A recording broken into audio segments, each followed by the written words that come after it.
Vamos falar com o nosso Deus? Vamos orar.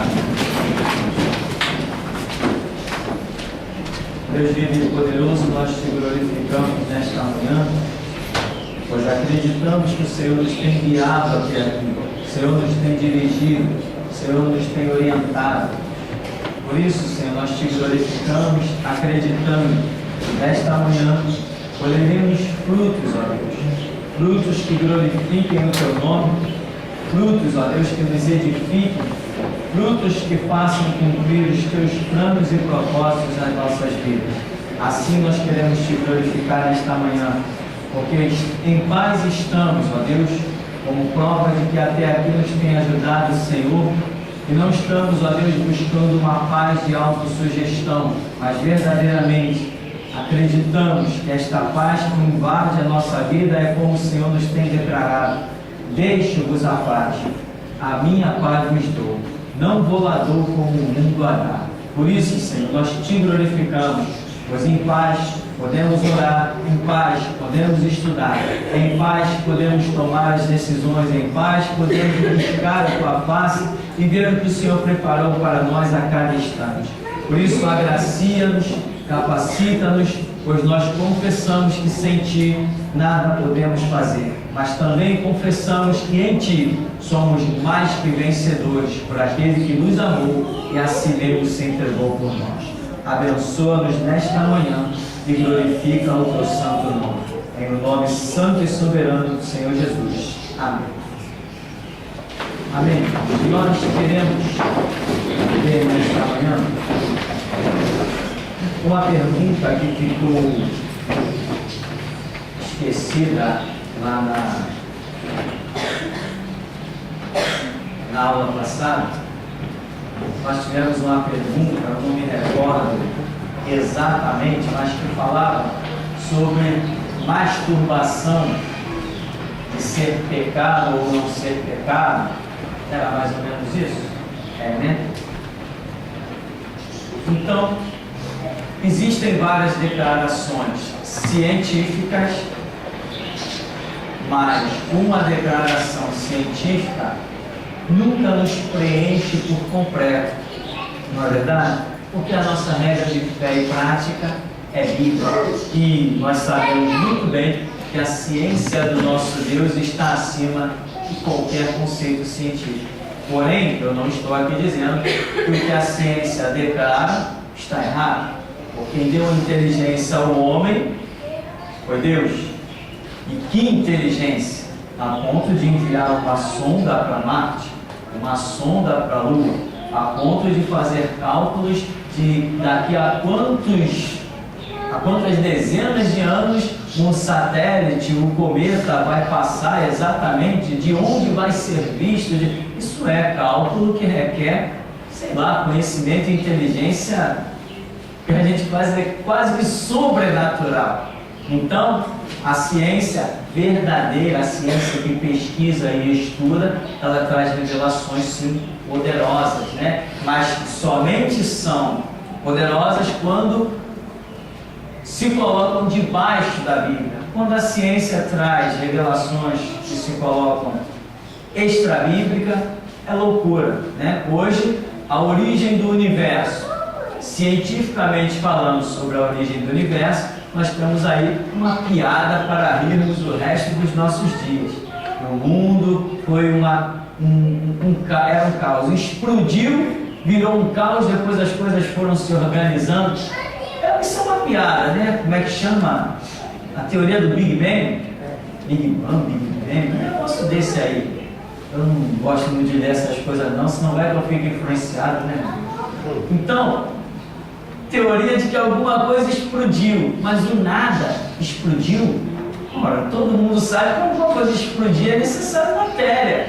E a teoria diz que o nada explodiu e gerou o universo. Isso aí nem Steven Spielberg consegue fazer em Hollywood uma coisa tão poderosa como essa, né? Então nós sabemos, a ciência verdadeira é um fato, a ciência falsa também é outro fato, como a mídia. A mídia verdadeira, com dignidade, é algo tremendo. Hoje, se eu fosse dono de um canal de televisão, a parte de conceito religioso, eu transformaria o mundo. A parte de conceito religioso, eu transformaria o mundo, porque a mídia, levando a informação verdadeira, ela tem um potencial de educação para mostrar saúde, higiene, comportamento, instruções a níveis praticamente infinitos. Então, mas temos a mídia falsa, a mídia que está lá dizendo que o homem veio do macaco, né? Inclusive parece um belo chimpanzé, né? Fica com inveja não, Carlos, cada um tem o seu dom. Então, irmãos, o que acontece? Cientificamente, é dito que a masturbação não gera nenhum problema. Cientificamente. Ou seja, a masturbação ela não gera no organismo humano, no ser humano, nenhum problema. Então, cientificamente, nós não poderíamos dizer ser pecado. Mas o que a Bíblia diz? Quem foi no capítulo que eu falei? Quem lembra qual foi? Ninguém foi, né? Eu explico para vocês, né? Lá em Levítico capítulo 15, tem umas declarações. Deixa eu pegar aqui a minha Bíblia. Levítico.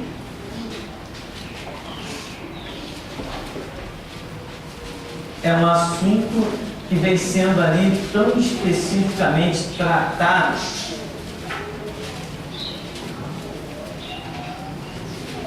Gênesis e Êxodo.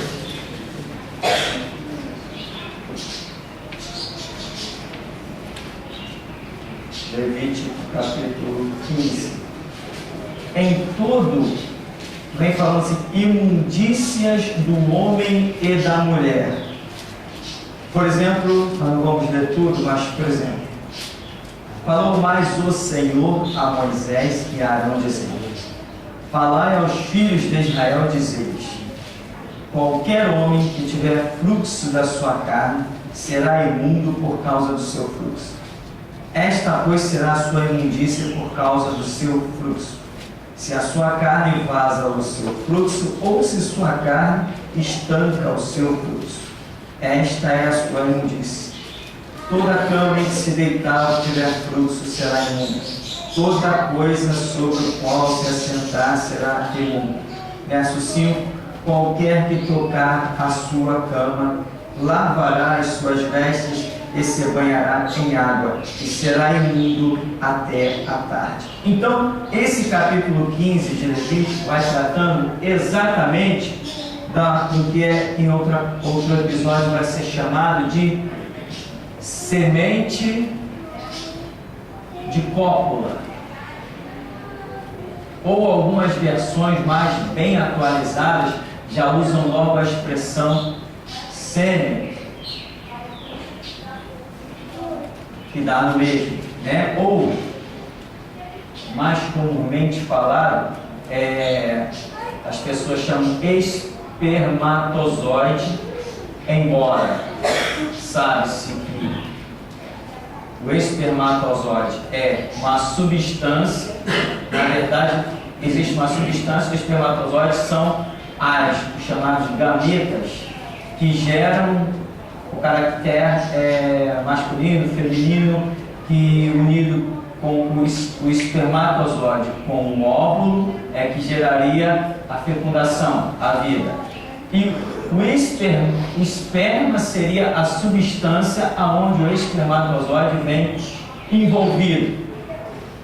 Uma substância esbranquiçada.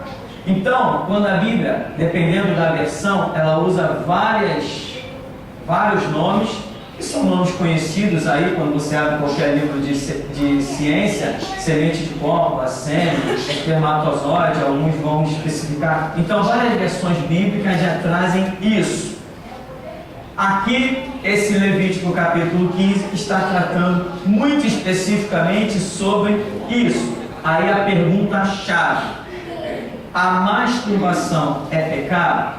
A Bíblia não está falando do ato, né, talvez para alguns isso faça alguma diferença, do ato da masturbação. Mas a Bíblia está falando da semente em si, que para essa semente aparecer, existem alguns caminhos, seja num relacionamento sexual, onde a semente da cópula aparece, na masturbação em si, onde ela aparece, e numa expressão chamada cientificamente de poluição noturna.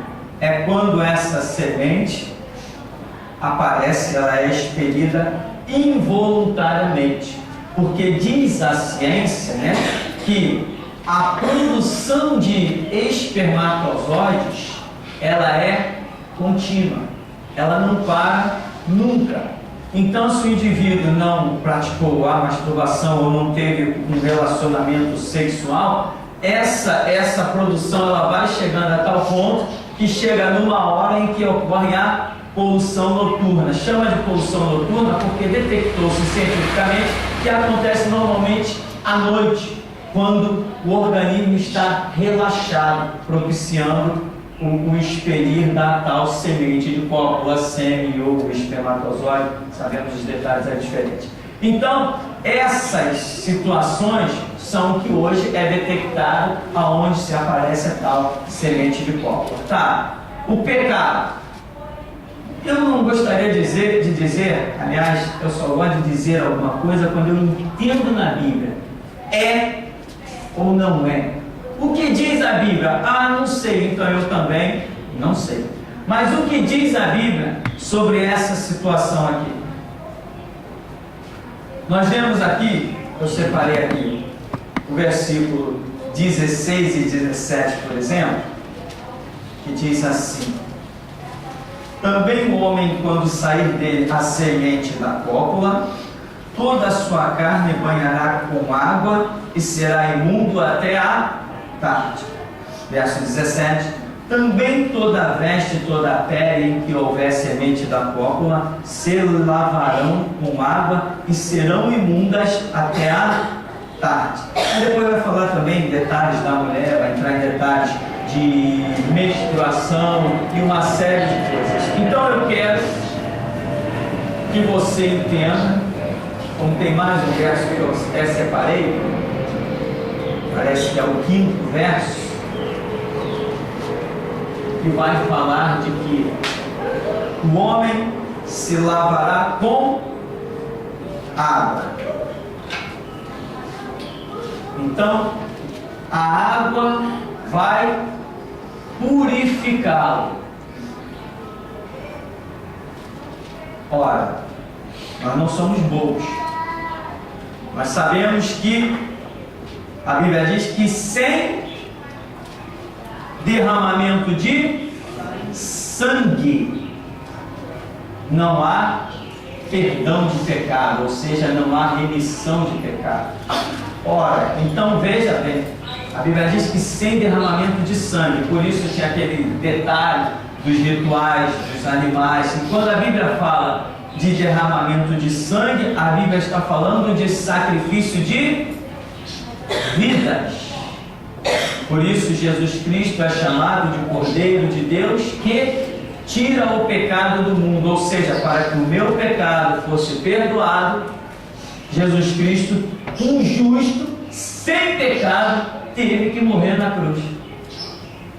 Então, mas eu estou agora diante de um pecado que está me dizendo que basta eu tomar um banho e eu fiquei purificado.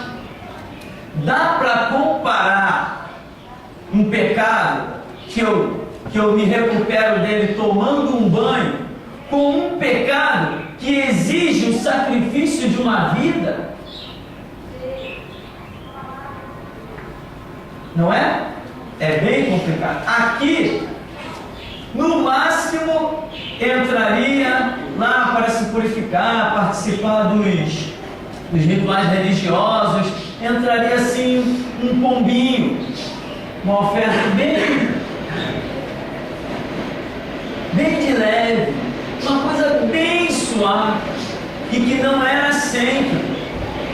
Então, a masturbação, se eu a considerar pecado, eu tenho que saber qual o nível desse pecado.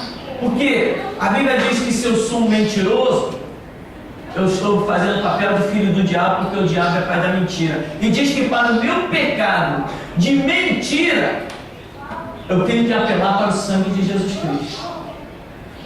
A Bíblia diz que se eu roubar alguém, se eu furtar alguma coisa de alguém, eu estou frito, eu entrei em condenação, eu tenho que apelar para o sangue de Jesus Cristo.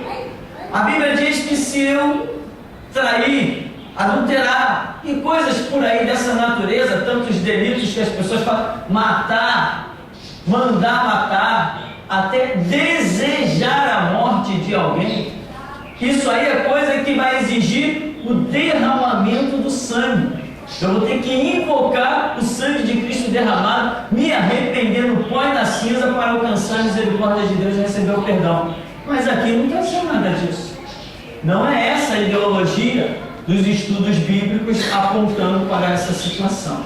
Então, a masturbação, ela é um pecado? Se ela é um pecado, eu já sei definitivamente que ela não entra no mesmo nível daquelas coisas em que está sendo evocado o sacrifício do sangue de Jesus Cristo.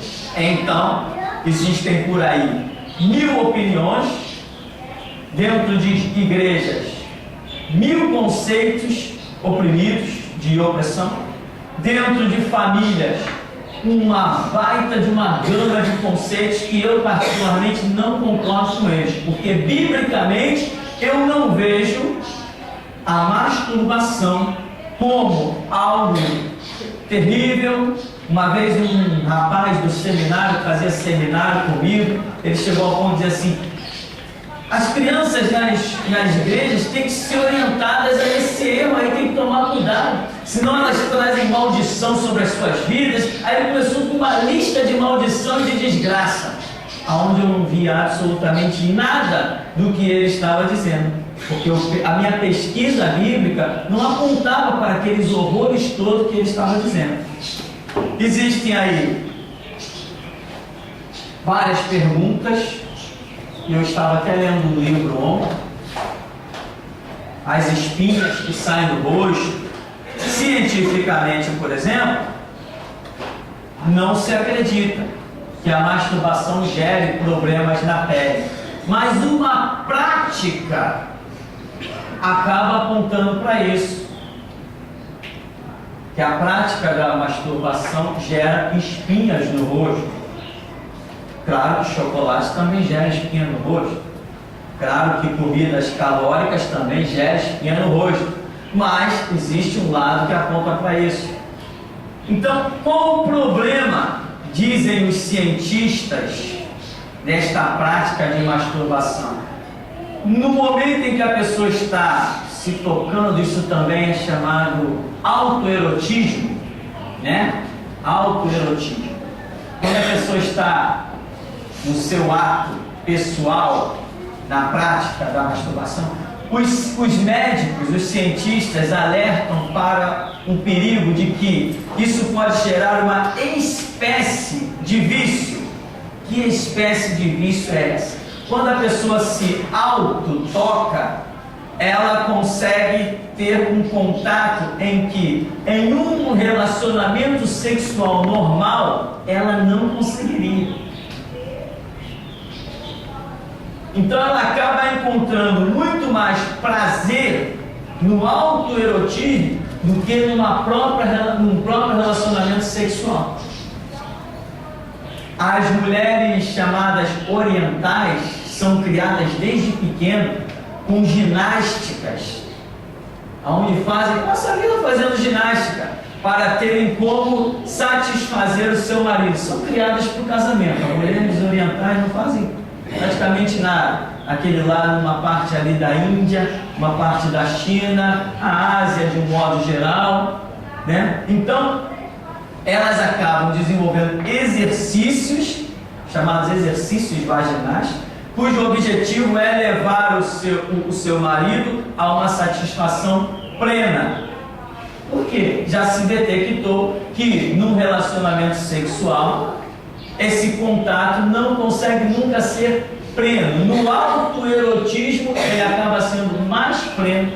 Então os cientistas dizem tomar cuidado com esta prática, porque ela pode gerar uma espécie de vício.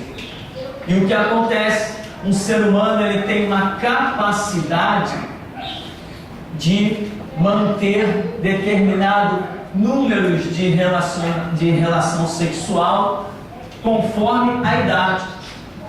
Dentro de uma determinada faixa etária jovem, esse relacionamento pode chegar a várias vezes, em apenas um dia. Mas com o passar dos anos, e não adianta insistir, é a natureza humana, isso vai diminuir. Vai chegar uma vez ao dia, pode chegar 2 vezes na semana, e você não ouse pensar que você vai estar com 100 aninhos. Não adianta. É a natureza humana. Aí já viu aquelas pessoas assim, meus tempos. Tempo bom não volta mais. Tudo isso faz parte, né? E a vida não é só sexo. A vida tem outras coisas, diria eu até, muito mais importantes do que somente a questão sexual. E como tem, né? Jesus foi um homem que esteve na terra, a Bíblia diz que o verbo se fez carne e habitou entre nós, né? Se Jesus tivesse casado, não tinha nenhum problema com isso. O único problema é que podiam chamar os filhos de Jesus de semideus, Hércules, qualquer outra coisa assim. Mas não veria nenhum problema, porque a Bíblia diz que o verbo se fez carne. Mas ele falou, a minha comida e a minha bebida é fazer a vontade do meu Pai que está no céu. Você vê que Paulo diz assim, olha, eu quero servir o Senhor, então eu não quero me casar. Ele entendeu, e ele mesmo diz que o casado tem que procurar satisfazer a sua esposa, tem que atentar para a questão familiar. Lógico, ninguém casa e abandona a sua família. Ninguém tem um filho e larga ele no mundo, que nem um irresponsável. Não, quem tem filho tem que assumir, tem que chegar perto, tem que se esforçar, senão não é cristão. Um cara que faz um filho, eu tenho um filho por aí em qualquer lado, já algumas pessoas dessas já passaram aqui pela igreja, hoje não estão mais, graças a Deus, né? Não tem como sobreviver. Se você tem algo, se você fez algo, você tem que assumir, tem que ter dignidade, tem que ter honra, tem que ter moral, tem que ter caráter, senão não é cristão, vai ser cortado da congregação dos justos. Então, tudo isso vai acontecer. Então o que acontece? Se o camarada pratica o autoerotismo, se ele pratica e ele é casado, porque tem pessoas que acabam entrando no vício, ele começa a não ter mais um relacionamento íntimo com a sua própria esposa, porque ele não tem a aptidão. Porque essa aptidão vou usar essa expressão, ela é esvaziada no autoerotismo. E muitas vezes a esposa, meu marido não me procura, tal, meu marido está me traindo, vou contratar um detetive. Pode ser, contrate um detetive, mas o detetive não acha nada. É porque vem de um vício de infância, um problema insuperado, então tudo isso. Resumindo então, masturbação. Biblicamente, você examina, Levítico 15, você ora, mas, como todo mundo gosta de ouvir a minha opinião, né? Se a minha opinião não serve para nada, mas todo mundo, mas o que você acha? Não faz diferença, irmão, o que eu acho? Bom, o que eu acho é o seguinte, que a masturbação não é, no meu ponto de vista, um pecado, né? Tão radical, inclusive, como os outros pecados. Como assim? Todos os outros pecados te arrancam do reino de Deus e te jogam no inferno. A Bíblia diz que os mentirosos não herdarão o reino de Deus.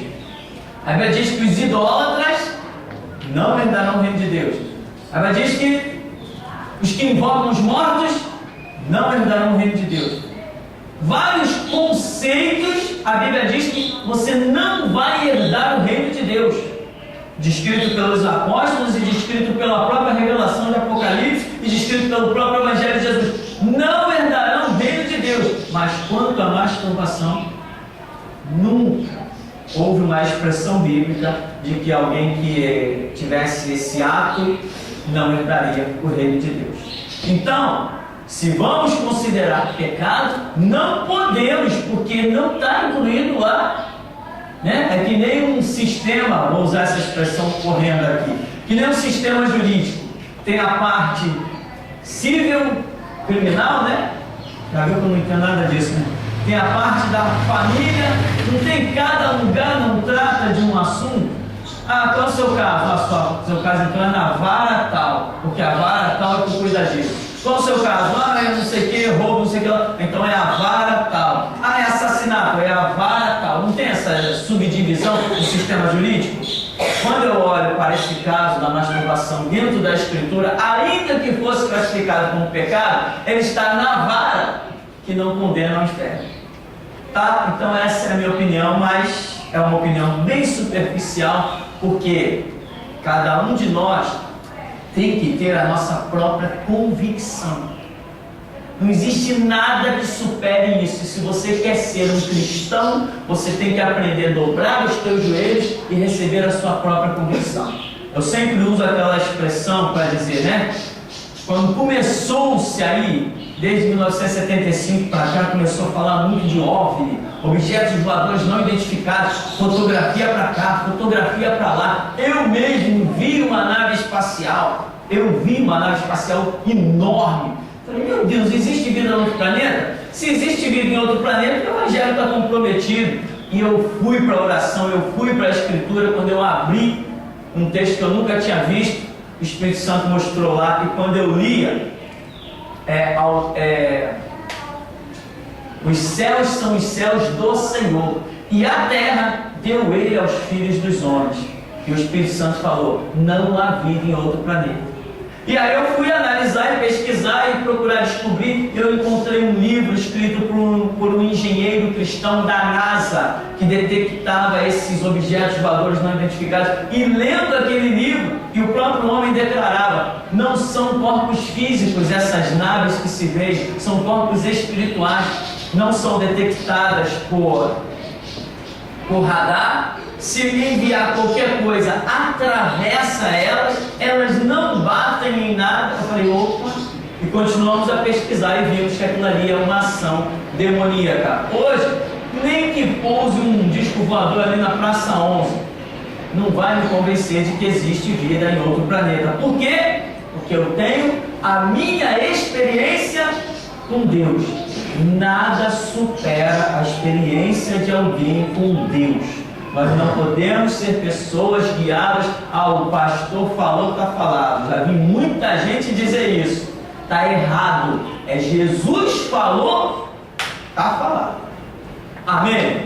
O objetivo aqui é guiar você para a Escritura e não guiar você para a minha opinião. Então eu coloco sim a minha opinião superficialmente, mas a verdade não está na minha cabeça. Conhecereis a verdade vos libertará. Se a Bíblia diz conhecereis, significa que ela não está em mim, ela está fora de mim. Eu tenho que todo dia lutar para conhecer essa verdade. Amém? Pastor, o senhor falou aí que o pecado da masturbação pode ser feito com o holocausto, com pombo, para efeito de perdão, certo? E quando as abomináveis, tem que recorrer ao sangue do Senhor Jesus. Como é que se classifica os pecados? Só tem o número 8 também, que não fez um parâmetro em relação ao sistema jurídico, e cada vara julga um caso. Um pecado é a mesma coisa, por exemplo, uma pessoa que rouba, ela tem que clamar pelo sangue de Jesus. Uma pessoa que se masturba pode oferecer um holocausto. E os abomináveis que não têm perdão? Como é que classifica isso?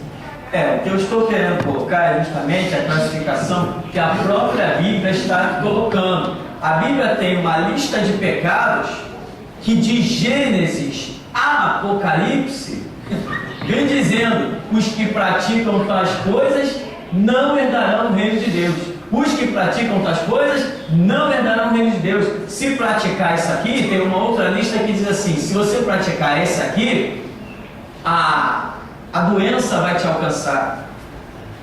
Se você praticar isso aqui, a pobreza vai te alcançar. Lembra que a Bíblia diz que a prostituta te leva à pobreza? Quem conhece esse provérbio? Parece que o pastor Sim, mas que algo te leva à pobreza e não sei o que te leva à morte. Né? Há um provérbio bíblico que fala sobre isso, do envolvimento do homem com uma mulher, e eu me fugiu a memória agora. Se alguém achar, pode levantar a mão que nós vamos ver. Então, existem listas que está dizendo assim, vai te levar à miséria. Tá, vai te levar à miséria? Mas não diz que você vai ser lançado no inferno. É a classificação da Escritura. Existem outras listas de pecado que não diz nem que tu vai te levar à miséria. Diz que tu vai para o inferno.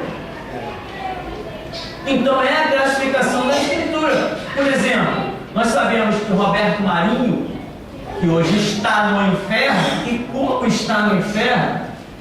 Porque a Bíblia diz que pelos frutos conhecereis. Os frutos que ele produziu desde a juventude dele até a morte foram frutos dignos do inferno. Então não sou eu que estou julgando, é a Escritura que julga. Então Roberto Marinho foi um homem milionário, bilionário, trilionário. Cadê a miséria dele? Não tem. Cadê a pobreza dele? Não tem. Cadê as maldições na vida dele, as enfermidades? O homem se sustentou bancando um plano de saúde até não sei quando, fazia check-up e só morreu quando tinha mais jeito mesmo. Então cadê? Porém, os pecados dele levaram ao inferno. Então, quando eu vejo aqui a masturbação, ela não está falando nem da pessoa ser levada à miséria, nem da pessoa ser levada ao inferno. Está falando H2O. Toma um banho e você será purificado. Então eu não posso ousar dizer que uma pessoa que se masturbou, que ela vai para o inferno, que ela vai viver em miséria. Eu não posso dizer isso. Por quê? Porque a Bíblia não diz. E ai de mim dizer alguma coisa que a Bíblia não diz. Eu não estou aqui para isso. Eu estou aqui para me submeter à Bíblia e não ser superior a ela. A masturbação, ela vem de um pensamento. Não é de uma mente vazia. Não é de uma coisa natural do corpo. Ela vem de um pensamento. Então, o homem, por exemplo, se vai se masturbar, ele está pensando numa mulher. Se a mulher vai se masturbar, está pensando no homem. E aí, como é que fica o pecado dessa história? O pecado do pensamento? Sim. Pois é, aí nós vamos tocar numa tecla que eu acho fantástica. Eu já vi aquelas orações: Senhor, perdoa os meus pecados em obras, pensamentos e não sei o que. Viajando. Uma questão justamente que é um detalhe ali, como lembra das colunas que eu acabei de apagar aqui? É um detalhe que não está. Pensamento não é pecado.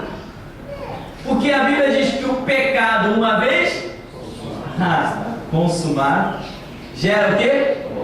A morte. Alguém consuma um pecado em pensamento? O pecado é quando você determina, tem a intenção de realizar. Aí sim, eu vou fazer. Quando você diz eu vou fazer, Jesus falou assim: quando você atentar numa mulher com intenção impura, já está condenado. No teu coração você já cometeu adultério, porque a sua intenção já é fazer. Mas eu não fiz, mas tinha intenção. Não foi porque alguma coisa te impediu, uma força maior, mas a sua intenção, o seu coração já estava corrompido. Você ia fazer. Então você já entrou em condenação, mesmo sem fazer, porque o seu coração já é maligno, a sua intenção já é maligna. E Deus não julga uma pessoa só pelos seus atos? Claro que não. O Evangelho de Jesus mostra que Jesus julga pelas intenções, pelos pensamentos cuja pessoa já decidiu realizá-los. Agora, eu posso pensar em algo sem intenção de realizar? Sim, posso. Então aí eu não entro em juízo. A Bíblia diz: o pecado, uma vez consumado, realizado, concretizado, ele gera a morte, né? O apóstolo Tiago trata muito bem desse assunto. Eu gosto muito da explanação que ele coloca ali, eu acho fantástico. Então, se eu não consumir, mas eu estou aqui, o camarada, ele vai praticar uma masturbação, que ele está pensando? Ele está pensando na mulher linda, não está pensando na mulher dele. Está pensando numa mulher que ele viu lá, está pensando em mil coisas que você diz assim, caramba, o pensamento desse cara está abominável.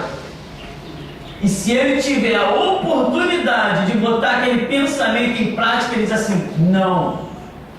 Em que ele entrou em condenação? Foi o livre-arbítrio dele. Ele pensou, mas ele com livre-arbítrio temou a Deus. Não. Mas você pensou, pensei, mas não vou fazer. Tem condenação para isso? O pensamento dele foi o bastante para o condenar? Não, não foi. Então, pensar não leva ninguém ao pecado. Ou melhor, pensar não consuma o pecado. Agora, pensar, se você, poxa, maquinou, pensou, vai alimentando, vai deixando os desejos de te dominar, vai deixando o teu corpo esquentar, vai sondando as oportunidades. Daqui a pouco, meu amigo, tem uma cova te esperando, uma sepultura brilhante.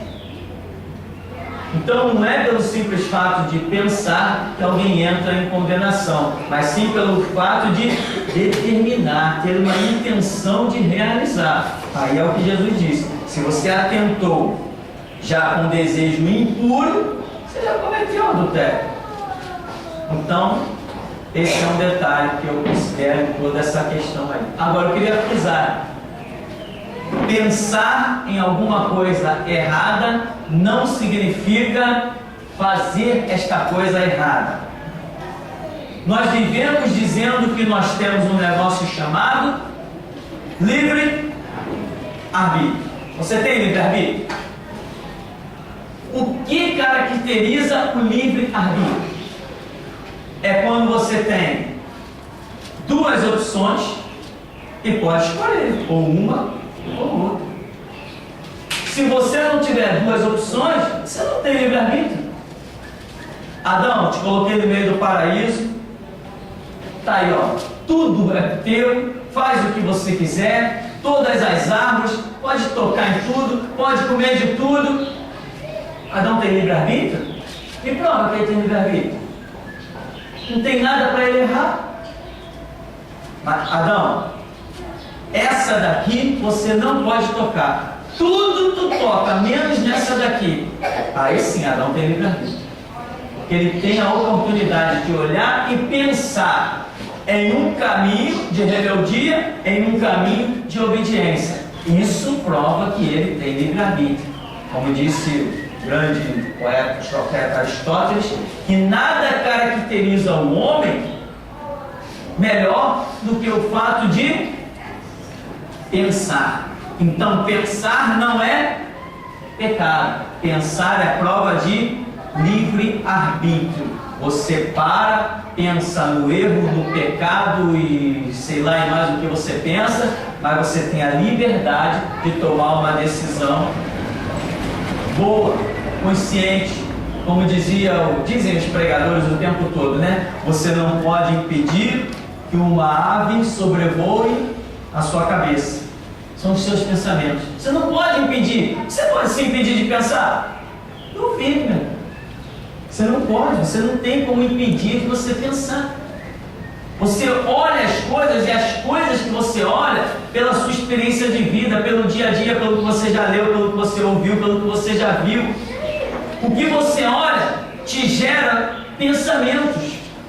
Pensamentos em que você diz, não, esse é o caminho errado, esse é o caminho certo. Tudo que você olha o tempo todo te gera pensamentos. Você vive pensando.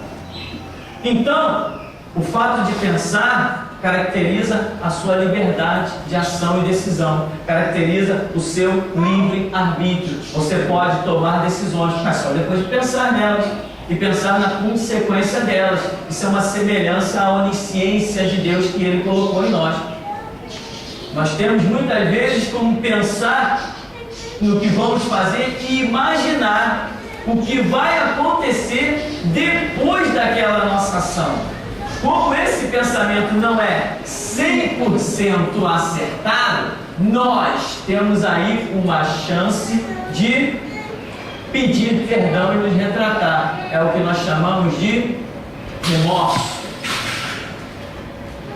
o remorso. Você, caramba, não era isso que eu queria fazer. Não era, a minha intenção não era essa. Porque você não tem a onisciência plena de Deus. Então, o pensamento em si não é pecado. Então, a ave voa na sua cabeça. Mas se ela ousar descer para fazer um ninho, você diz, ei, na minha cabeça não vai fazer ninho. Então são os seus pensamentos maus, que são uma realidade, que eu digo até, fazem parte da sua vida. Você não tem como impedir de pensar nem o mal, você não tem, porque quando você pensa no que é o bem, para que você tenha noção do que é o bem, você precisa ter noção do que é o mal. Você não discerne o bem só por ele ser bem. Você discerne o bem por também saber o que é o mal. Se você não souber o que é o mal, você não sabe o que é o bem. Adão sabia? Sabia. Adão, no dia que tu tocares aqui, vai morrer. Então ele sabia o que era o mal, tocar ali. Então qual era o bem? Não tocar ali e viver em paz com Deus. Então isto é característica de livre-arbítrio, e pensamento mostra que você é livre. Então, a ave não pode fazer um ninho na sua cabeça, ou seja, aquele pensamento maligno, você não pode deixar ele ficar ali. E tem pessoas que são perseguidas por pensamentos. Às vezes eu recebo e-mails, uma série de coisas, pessoas conversam comigo. Ah, pastor, isso não sai da minha cabeça. Eu fico pensando nisso o tempo todo. Eu tinha uma vida de prostituição, eu tinha uma vida de engano, de mentira, e agora que eu me converti, essas coisas não saem da minha cabeça. Vai lutar, vai clamar, vai buscar no sangue de Jesus, vai orar, vai lá, vai para a tua guerra, vai buscar a quebra das maldições, vai buscar em Deus. Porque se você deixar que os pensamentos venham e te dominem, que a ave faça ninho na sua cabeça, você vai ser derrotado. Que nem uns, né? Como dizia um pastor, depois eu vou contar minha experiência. Tinha um pastor que dizia assim: vem aquele irmão e diz, pastor, caí, vamos orar. Tá bom, vamos orar. Aí ora. Aí daqui a pouco vem, passa um mês, vem o irmão de novo. Pastor, poxa, pastor, sabe como é, né? A carne é fraca, cai de novo. O pastor diz, a carne é fraca, o espírito é sem vergonha. Camarada, cai, levanta, cai. Porque aí aonde na vida espiritual? Você tem que ficar de pé, irmão. A carne é fraca, o espírito é sem vergonha. Então, eu recebi um e-mail de uma pessoa que começou exatamente nesse contexto de prostituição, que estava acostumado na prostituição, que saía não sei com quantas mulheres e torrava o seu dinheiro e tal, e se converteu, mas não conseguia abandonar a prostituição. Um amigo não se converteu ainda. Não se converteu. Tem que abandonar, tem que lutar, tem que ir adiante, não pode conviver. Por quê? Porque a Bíblia diz que o que se envolve com a prostituta cai na pobreza. Esse não é o padrão de vida para a sua igreja. O padrão de vida de Deus para a sua igreja não é envolvimento dos seus servos com prostituição, com engano, com mentira, com absolutamente nada disso. Então, estas são algumas das questões. Pensamento não é pecado. Agora, dar vazão ao seu pensamento e realizar ou desejar realizar, se o pensamento é mau, aí você está em pecado. A passagem que o senhor estava falando sobre a prostituta está em Provérbios 6, 26, e diz assim: porque por causa da mulher prostituta se chega a pedir um pedaço de pão, e a adúltera anda na casa da preciosa vida. Pois bem, quem falou isso? Grande sábio Salomão, né? Um homem riquíssimo está falando, se envolver com isso aí, tu vai pedir um pedaço de pão. E cá entre nós, não é o que temos visto no dia a dia? É o que temos visto. Então, está aí para fechar essa questão, né? Vamos então ver. Temos ainda um tempinho. Raimundo.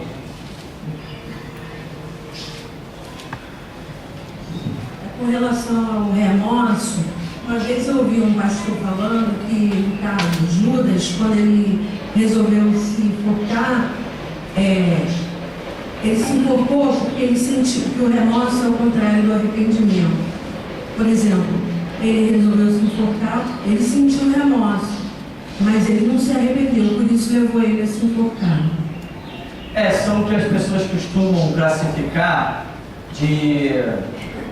nessas duas palavras, remorso e arrependimento. Realmente, olhando no dicionário da língua portuguesa, nós vemos alguns detalhes realmente diferentes. A pessoa às vezes sente o peso do remorso, poxa, eu fiz o que não deveria ter feito, mas ela não encontra forças suficientes para, tipo assim, eu vou refazer o que fiz, eu vou dar um jeito, vou pagar o preço que for necessário pagar, mas eu vou me refazer desse meu delito e vou me arrepender. Pedro negou Jesus 3 vezes.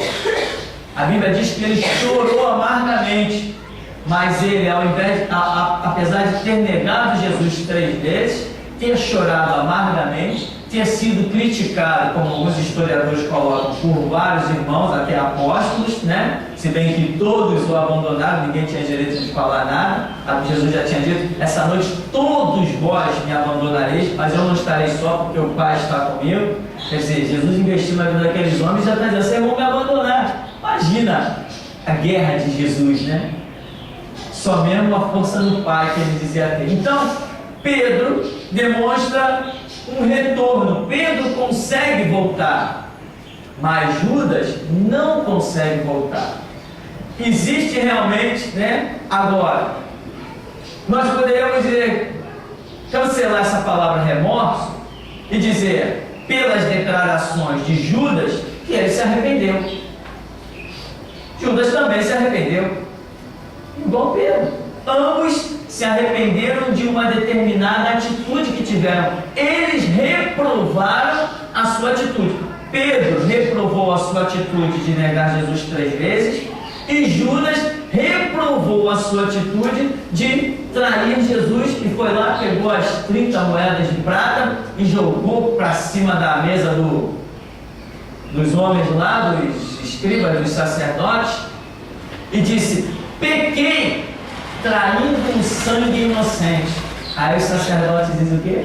Problema teu, nós ficamos felizes da vida. Não quero mais essas moedas, jogou para lá. Os sacerdotes disseram o quê? Isso aí é preço de sangue, não vamos botar nas ofertas não. Quer dizer, eles tinham plena consciência do que estavam fazendo. Vamos comprar um campo aí para fazer um cemitério para os estrangeiros. Então, independente de remorso ou arrependimento, nós vemos que ambos tiveram atitudes que se condenaram. Mas nós temos que considerar aí um outro detalhe que eu observo. O negar o Filho de Deus, ou o trair o Filho de Deus, é muito pesado. Jesus falou, o Filho do Homem vai como dele está escrito, mas ai daquele por quem ele é traído. Jesus não pode ser traído. Você não pode trair Jesus e depois vir com a maior cara de pau. Agora eu vou ter para a igreja. Que igreja? É templo de Satanás? A igreja? Você não pode trair. Você pode, numa fraqueza, dizer que nem Pedro. Não conheço esse homem não. Não aguentou a pressão, o medo, fez ele, não conheço esse homem. Tu fala como ele? Não, eu não. Aí, de repente Pedro disse assim, não, eu não falei hebraico, nem grego, eu falei inglês, japonês, sei lá o que. Ele teve medo. O medo de Pedro foi mais compreendido. Agora, a traição de Judas não foi aceita. Não, traição não.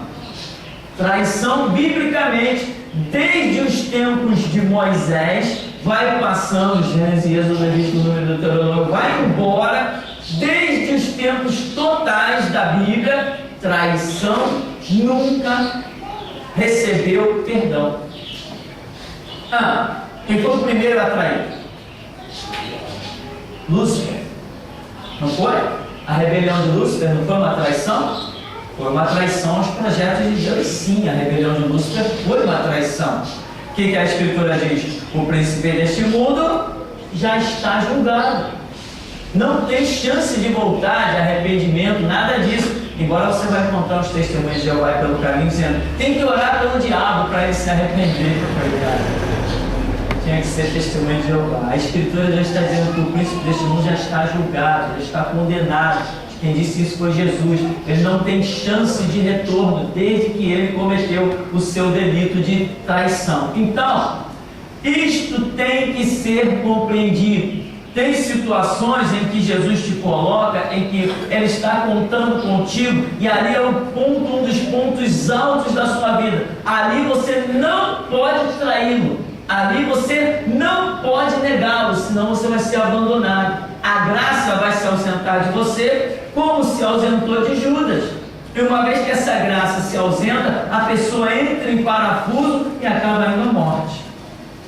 Porque o que nos faz ficar de pé, até o ímpio, a graça de Deus está sobre ele. A graça de Deus está sobre o ímpio que não conhece Jesus Cristo. Mas a graça de Deus sairá de sobre o crente que trair Jesus Cristo, ou que não levar o seu projeto adiante. Por exemplo, Israel. Israel teve a graça de Deus retirada de sobre si. Foram praticamente quase que trucidados, quase que exterminados ao longo da história da humanidade. E o ponto alto foi ali na Segunda Guerra, quando Hitler, o episódio chamado Holocausto, né? Quase que extermina todos os judeus, porque a graça de Deus se ausentou completamente deles. Porque quando Jesus está lá para ser crucificado, está lá diante de Pilatos, eles gritaram, crucifica. Pilatos disse, mas esse homem é justo. Eu lavo minhas mãos, estou inocente do sangue dele. A multidão disse o quê? Caia sobre nós e nossos filhos o sangue deste homem. Então, o juízo veio no tempo de Deus, mas veio pesado. Então, remorso e arrependimento tem sim, olhando no dicionário, tem uma diferençazinha pequena, mas tem. Todavia, eu não me prendo muito à questão de que um teve remorso, outro teve arrependimento. Não, ambos erraram, mas o erro, para mim, de cada um foi bem diferente. E eu acredito que erros diferentes têm julgamento diferente. Aquele camarada ali, ele mentiu, ele errou. Não, aquele ali planejou um assassinato, maquinou. Ele errou. É a mesma coisa? Deus vai julgar a mesma coisa? O que mentiu, o que assassinou? O perdão é para todos, mas o preço é diferente. Claro que o preço é diferente. Porque senão, cadê a justiça? Por exemplo, uma pessoa que está lá no mundo, né, que nem nós temos vários testemunhos, comendo cadáver no cemitério, praticando as coisas mais horripilantes, segundo a Escritura, se lançando aos pecados mais abomináveis, mas não conhece Jesus. Pessoas que, como nós conhecemos testemunhos, que já sacrificaram crianças em terreiros de macumba, mas não conhecia Jesus. De repente, essa pessoa, alguém prega para ela e ela se converte e pronto. Legal. Alguém diz, mas fazia isso, aquilo outro? Sim, fazia tudo isso, mas não conhecia Jesus. Agora que você conheceu, a Bíblia diz que o sangue de Cristo nos purifica de todo pecado. Porém, Hebreus capítulo 6 mostra que aquele que se desviou, então é alguém que já conhecia, mas se desviou, deu as costas para Jesus Cristo e para a sua doutrina. Quanto a esse, a Bíblia diz, é impossível, a visão do autor de Hebreus, é impossível que seja recobrado novamente para arrependimento, pois desta forma é como que crucificando Cristo novamente, o que é impossível, porque ele morreu uma vez pelos pecados da humanidade, não são duas vezes. Tanto que Moisés, na simbologia, quando feriu a rocha 2 vezes, se deu mal. Então, hoje, uma pessoa que está na igreja, que se desvia, vai, depois volta para a igreja que eu quero ver.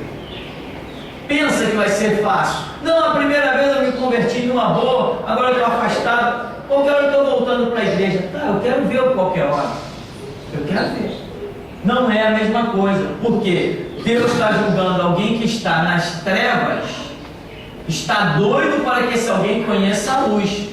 Agora, alguém que já está na luz, vai para as trevas, né? Brincar de atirei o pau no gato, depois que quer voltar para a luz, está pensando que é brincadeira? Está pensando que Jesus é palhaço? Não é palhaço. Então, todos esses conceitos existem, e no caso de Judas trair Jesus, e a Bíblia diz que Jesus já sabia que ele já estava tendo reunião constante com os sacerdotes, ele já vinha maquinando pelas costas de Jesus o tempo todo, achando que está enganando Jesus. E os apóstolos escrevem dizendo que Jesus já estava sabendo de tudo. Imagina um homem que está vendo Jesus receber revelações poderosas, falando coisas tremendas, ele, o bobão, achar que está traindo Jesus. Tanto que Jesus, quando está lá na mesa da Páscoa, diz, ó, o que tu tem para fazer, vai lá e faz logo. Já sabia. Aí ele se levanta e vai lá ter com os sacerdotes. Quando Jesus sai da mesa da Páscoa e vai para o Getsemane, lá vem ele. E com um beijo, traz Jesus. Pô, meu amigo, um beijo tu traz o Filho do Homem? Então, existe diferença, né? Tem um testemunho de um pastor Euclides, nós devemos ter esse testemunho por aí, deve estar na internet, já colocamos na internet. E ele diz assim: eu sei como são duras as correntes que prendem um desviado.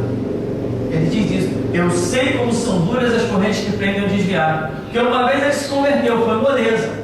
Caminhou, cresceu, fez seminário, pregava, dirigia trabalho, de repente, caiu na fé, foi parar na mesma prostituição, no mesmo engano, na mesma pobreza, e aí depois ele, em sofrimento, passava na porta da igreja, queria entrar e não conseguia.